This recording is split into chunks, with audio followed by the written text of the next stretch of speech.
Good afternoon. Welcome. It's such an honor for me to be here today, and I apologize in advance for my voice. I've been a little under the weather.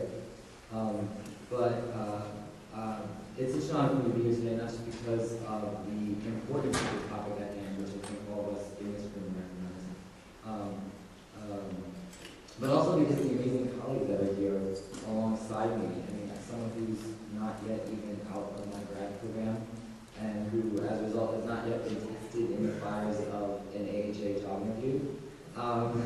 It feels pretty daunting, nonetheless, to be with these amazing professionals.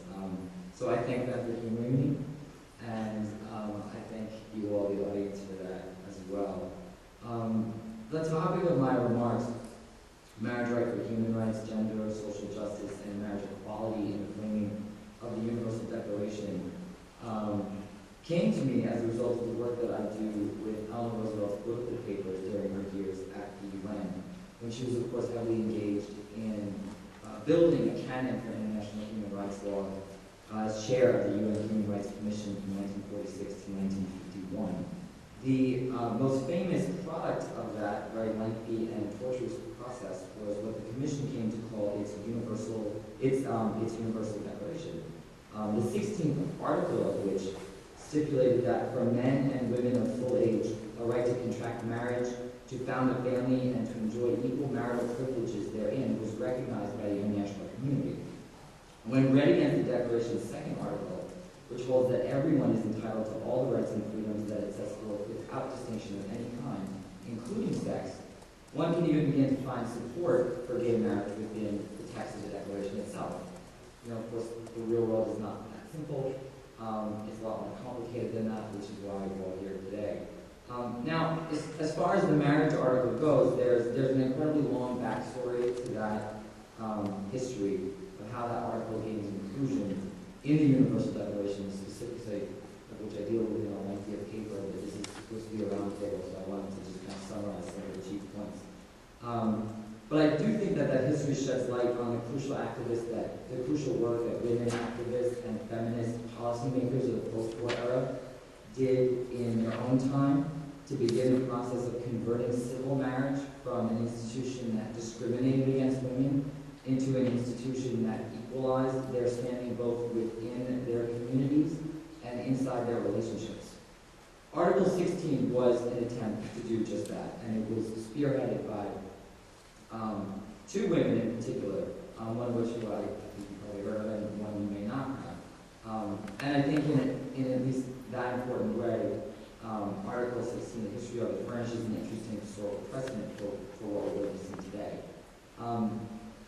The contemporary gay rights movement, which is currently deriving most of its energy from the marriage equality fight, notwithstanding the importance of ending things like the last hotel and implementing the Employee Non-Discrimination Act, all of those are important things. But I do think that it's fair to say that most of the popular energies right now are trained on the marriage equality fight. And the rhetoric of that fight is interesting for a student of post-war American history like myself, because of the very self-conscious attempt, and in some quarters the very controversial attempt, to interconnect and to draw a direct linkage between that fight and the African-American civil rights movement of the 1950s and 1960s. I think there are some good historical precedents and parallels on which that modeling can take place. And there are obviously great political and great public relations rewards to be gotten from it. In terms of historical memory in this country, the African-American civil rights movement of the 50s and 60s has attained a very hallowed, very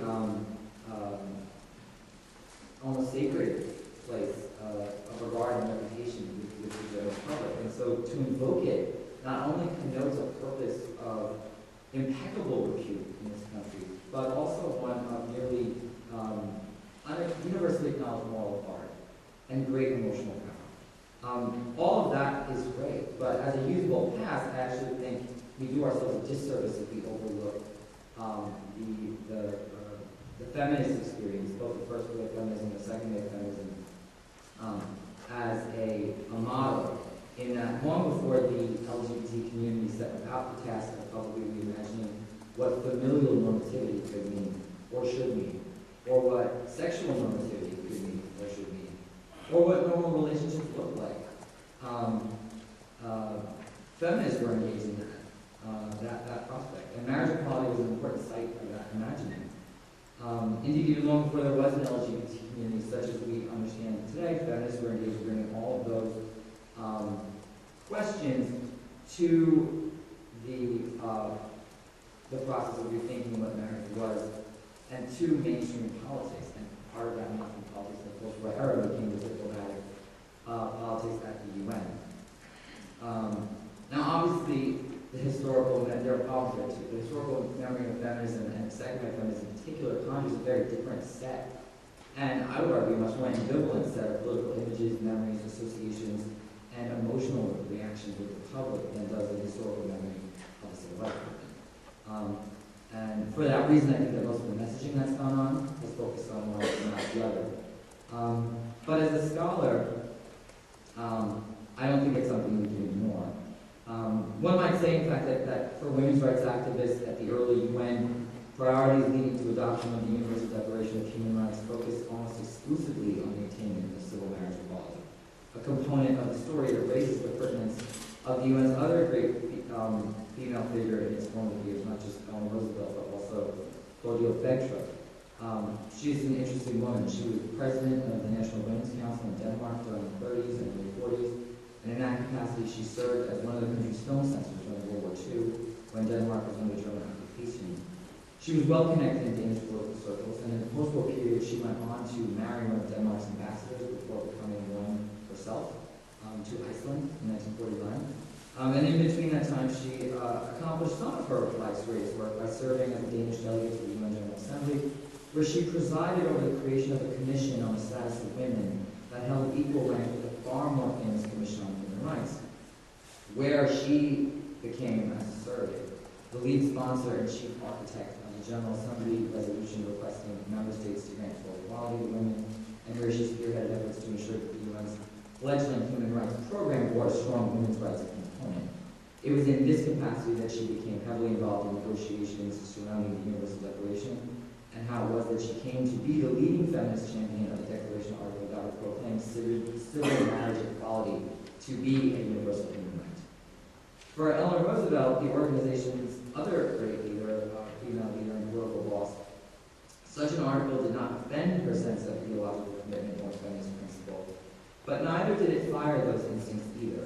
She did not evince great emotional attachment to the issue one way or the other, and she probably would have preferred that it not have raised the awkward issue of American marriage law, which, as her Eastern Bloc counterparts rarely failed to remind the Commission, was riddled with practices that discriminated wantonly